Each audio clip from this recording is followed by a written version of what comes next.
Hi, kids. In my assembly this week, I want to share with you a real life example of resilience and positivity. Now, in my hand, I have a letter that was written to one of our boarders by Joan Patton. Now, Joan Patton she was born in 1937 and she's 83 years old.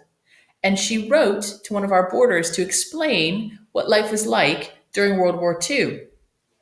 Now, this letter is also in the newsletter, and you can read it yourself. But I thought it would be interesting if I read it to you. I think this is an amazing example of resilience and positivity. So, as I said, Joan was born in 1937, and she's 83 years old. And this is what she said. She says, "Dear Dash, thank you for your letter and good wishes to us all. Like yourself, I am busy, in my case, sewing, knitting, and like you, watching TV. I go for a walk every day, and fortunately, there are many lovely walks along the River Erin. Memories of World War II. I was born on the 13th of January, 1937, in Belfast, Northern Ireland.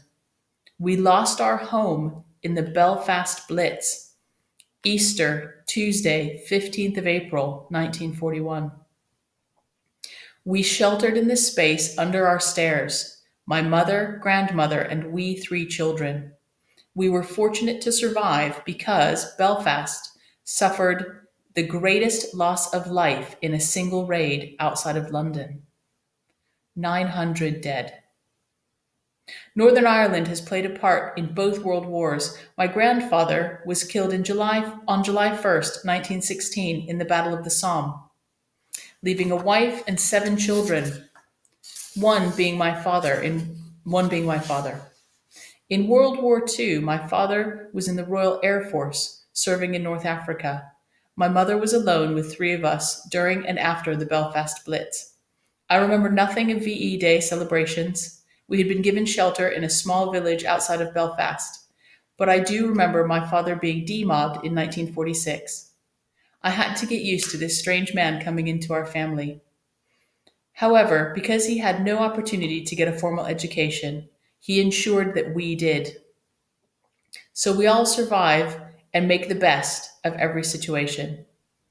My best wishes to you and your fellow boarders. I hope restrictions soon will be lifted and we can meet in your lovely school again. Yours truly, Joan Patton." I absolutely love this letter. It's very clear that Joan didn't have an easy life. Lots of things happened in her life, some that were quite tragic. But in her letter to Dash, she says, "So we all survive and make the best of every situation." This is a real life example of resilience and positivity, and that's why I wanted to share it with you. Clearly, Joan hasn't had the easiest life, but not only did she take the time to write a letter to Dash and explain and share her life with us, but she's very positive about it.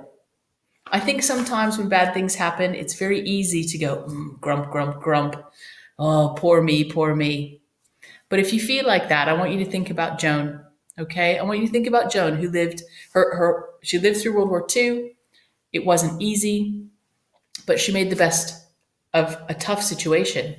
And she also says in her letter that because her father didn't have the opportunity for a good education, he made sure that his children did. So even in a tough situation, she was thinking about her education. So please take this with you, think about it this weekend, share it with your parents, have a good old discussion about it, because even in tough times, we can be resilient and we can be positive. All right, kids, that's all for now. Be true. Bye-bye.